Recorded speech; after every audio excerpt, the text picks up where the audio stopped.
Welcome to Australia's Pioneering Saints, true stories from the earliest days of the Church of Jesus Christ of Latter-day Saints in Australia.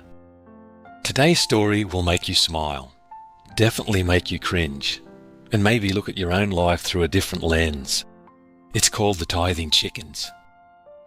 If you ask a teenager today what stresses them out, you might hear about a bad hair day, the wrong shoes, or a social media post not getting enough likes. In our world, refreshing means swiping down on a screen. But imagine a world where refreshing meant hauling a heavy bucket from a well. No running water, no electricity, no filters, just survival. To understand that world, we have to meet the woman at the centre of today's story, Lizzie Gale, known to her friends as Lizzie. Lizzie was an Aussie pioneer in the truest sense, born in Sydney in 1845. She joined the very first group of Latter-day Saint converts to leave Australia for America in 1853. Now, if you caught our last episode, that date might ring a bell. Elizabeth was the oldest sister of James. Yeah, the 7-year-old boy who wandered off and was lost in the desert while gathering wildflowers. But for Lizzie, making it to America was just the beginning of a lifetime of grit. By the winter of 1857, she was trekking north to Utah, seeing snow for the very first time, a stark change from the sunshine of Sydney. Just shy of her 18th birthday, she married William Karchner. They were soon sent to colonize the Muddy in Nevada, a place explorers called a lonely, barren desert where the first settlers suffered extreme hardships. Eventually, they were called to settle in Arizona, arriving in 1878.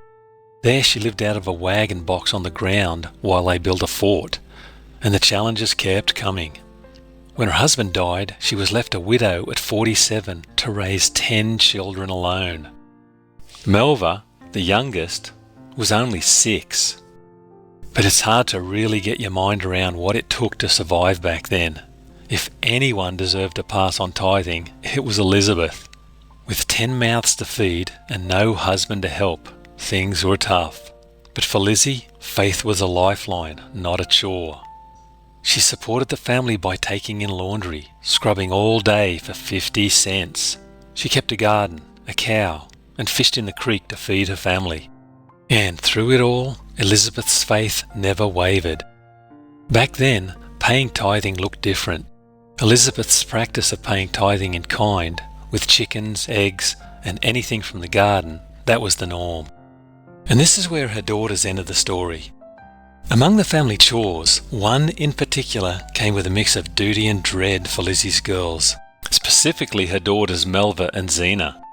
Mother used to raise chickens, Zina remembers, and then we girls would have to take the tithing chickens to the bishop. Now, at first, Zina and Melva were proud to be trusted with such an important errand. But as they reached their teenage years, that pride gave way to pure embarrassment. And here's what made it worse. It's not like they were carrying 1 or 2 chickens. They were carrying 6 to 8 chickens at a time. There's just no way to do that gracefully. Picture this, Zina and her sister, who were naturally very timid, walking down the dusty main street of Snowflake, Arizona in broad daylight, arms overflowing with squawking, flapping, smelly chickens. Feathers were flying. Dust was kicking up. Not a glamorous sight. But the real fear? Being spotted by the boys they liked. For the girls, that was not an idle concern. They enjoyed the dances and social activities in the area, and had lots of different boys starting to pay attention to each of them. The absolute last thing they wanted was for the boys they liked to see them wrestling angry chickens down the street. There's just no way to put a graceful, ladylike spin on that. If I saw someone coming, Zina laughed, we would hide behind a tree so we would not be seen carrying those chickens. Can you see it? These quiet, self-conscious girls, clutching flapping birds, ducking behind trees, desperately praying the streets would stay empty. Sometimes they'd actually wait until after dark to sneak their tithing chickens over to the bishop's house. We'd have to hold their necks and just about choke them down to keep them quiet, Zina recalled. The irony is beautiful. Those chickens represented a sacred offering to God. But when you're a teenager juggling noisy poultry, the spiritual angle is probably the last thing on your mind. I know all I'd be thinking about is, how do I protect my image? Melva and Zina's world was one of physical hardship, while ours is about high-tech comfort. Yet, both demand the same choice. Where will we place our hearts? The questions don't change. What kind of person do I want to be? Am I more concerned with my character or with how I look to others? Am I willing to do the right thing, even when it feels incredibly awkward? We all have our tithing chickens, those moments when living your faith feels inconvenient, awkward, or just seems to get in the way.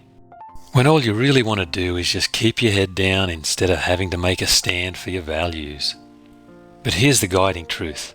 The path of real character hasn't changed. It's still about taking those small, faithful, and yes, sometimes awkward steps, day after day. It's about realizing that chasing likes and trying to please everyone is a dead end. You know, this story isn't really about chickens. It's about recognizing the core conflict between sacred duty and social acceptance, a conflict every generation faces. So what are your tithing chickens, and how do you choose to carry them? Carrying them faithfully, even with a bit of cringe, is what real discipleship looks like. It brings us closer to the Saviour, and maybe, just maybe, it inspires others to step up and carry their chickens too. I told you then, watch how a man reacts to a girl with a face full of feathers. Exactly, if he can't love the squawk, he doesn't get the Sunday walk.